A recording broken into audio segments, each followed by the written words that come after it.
They're doing a reading. It's this girl's birthday. Everybody gets a reading in the group that I guess you're supposed to remember, but who can remember that stuff? Because it's like, oh, you got the baby, or you're gonna have success, or like, what?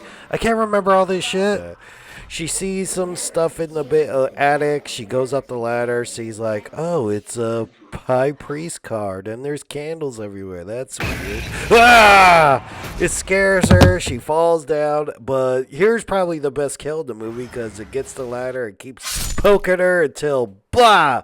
Blood splurts everywhere.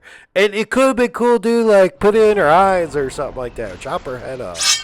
It's PG-13, so there's gotta be like a blood squirt, but it's gotta be like black blood. Yeah, blood's not allowed to be red in PG-13, so it just looks like diarrhea squirts over a phone.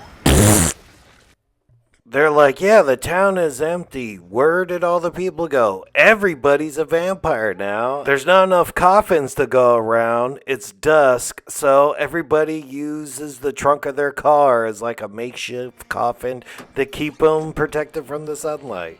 And then the main character, Bill Pullman's son, is going to the cars, and the first trunk he opens happens to be his girlfriend who recently turned into a vampire. The kid's like, hey, you gonna stab him? Like, I don't know. It's like, dude, you just met this girl. Like, alright, man. I ain't really even go on any dates with her or anything. I'm not that attached. Alright, I'll stab her. Never mind the time schedule that we're on.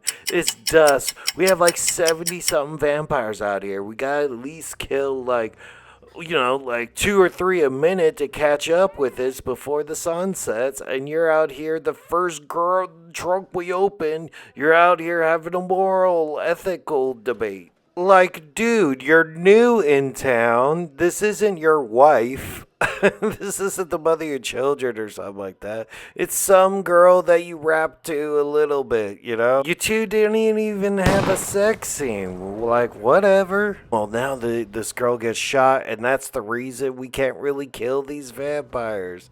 Like, shit. Well, see, you should have at least someone doing watch out or something like that. Where's your guys' guns, too? Like, what the fuck, dude? The town's empty. Go by Big Five or whatever sort of country hick town gun shop there is and grab all that, right? You went to vampire hunting with like crosses and holy water, and dude, they should have known they didn't have enough time. It's like dusk, and now they can actually like maneuver because the shadow of the screen is casting over them. Like, duh, dude. I would have been like, all right, we know where they're at. We'll fuck with them tomorrow morning. Now, Johnny is like fully suited up. He has his mask, his hooks, and he's on the prowl. Then he stops and goes, oh, I got a couple of skinny dipping lesbians on my hand. Then he goes like underwater. And I guess he could breathe or walk underwater too. And he goes up to the unsuspecting girl and drowns her. All this happens in like real time too, because I even heard the director was like, oh, we're going to have an underwater camera and everything, but didn't have any money for it.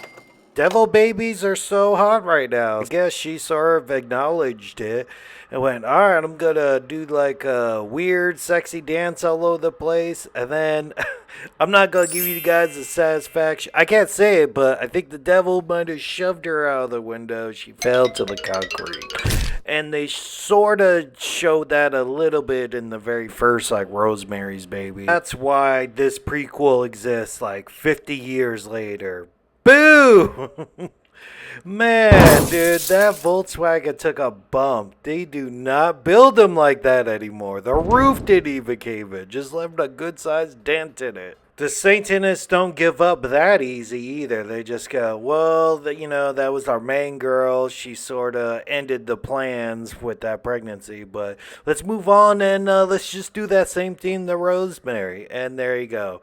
If you saw the first Rosemary's Baby, you pretty much saw this movie too. So it's not like, oh man, I can't wait to see what happens in the next one. No, we just saw what happens.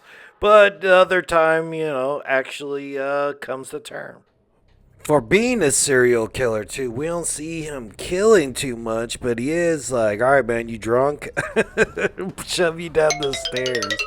And I doubt she died. I mean, that's like a hurt count. She's in between. I mean, she ain't moving. She might as well be dead. Maybe she snapped her neck or something like that. But I think she'll be okay. And the other instance is like he dipped out on the concert and went back to that black guy, swiped the employee access card, and then was able to move around the arena a bit, go into a fast food joint, turn up the fryer, and put like I guess a couple of bottles in there that exploded. He tried to get out the roof, but the SWAT was up there too. And what's up with this fast food worker too, dude? Like, oh shit, she's just gonna look at this shit about to explode in her face. Don't just look at it, turn off the fryer. Use one of the fryer trays to block the grease. I don't know, but don't just lean in closer for a closer look and have it explode in your face. I thought he was gonna use that some sort of way, like, oh, she's like burnt up, can't see her face, almost like the guy from summer camp, like, oh, maybe I can escape that way. Like Hannibal Lecter-ish, like wear somebody's face. He even went like, hey, let's go outside, get some air. Like, nope. They have people all over the place. And leaving early is not an option either. 30 minutes into it, after their whole relationship, he comes home and I guess like the mob is there and they have bags over both their heads and they both get suffocated to death. Like they didn't even get to date all too long. But then the love actually resurrects him from the dead and he becomes the Crow. And then he goes back to apartment. The mob is still after him, shoots him with the shotgun. And he dies again, but then he needs to become the Crow again. And this time, he's really the Crow. Not like the last time where, he just got shot and got killed again. So this time he's actually like stronger, like he put on muscle because he needed to upgrade because the first time he was the Crow. It wasn't good enough. So he shoots that guy in the face. And then another guy beats the guy with the gun, like a Michael Myers. Like, don't just shoot him, just beat him like the gun's a bat. Blumhouse has another stinker. AI, oh, afraid. It's an AI that could just like take control of your car, like speed it up with the gas pedals and swerve the steering wheel right into a tree and impale and kill you. And this is probably the most violent death out of the whole movie too. It's a PG-13 movie, and that's the main death that you get out of this. Or good luck trying to take over my 2005 Chevy AI. High school kids shouldn't even have new AI SAR-driven cars anyway. The AI cursed too, like you fucked with the wrong bowl. Like, oh cool, or one F word of the movie. A couple of days later in Boston, they go, oh, well, I think that guy, he pulled a ghost face holding a lantern card, and then the thing just went, ah! And the person fell off the train and got hit by another subway. And you're like, dude, if someone's just in your face, stop stumbling back into danger. That happened twice already.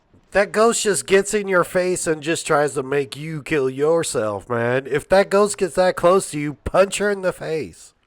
These college kids are soft. I mean, it would have been better. You didn't see a lot of blood, like blah, but it was also like the most quietest oncoming train ever. It didn't make a sound until it hit them.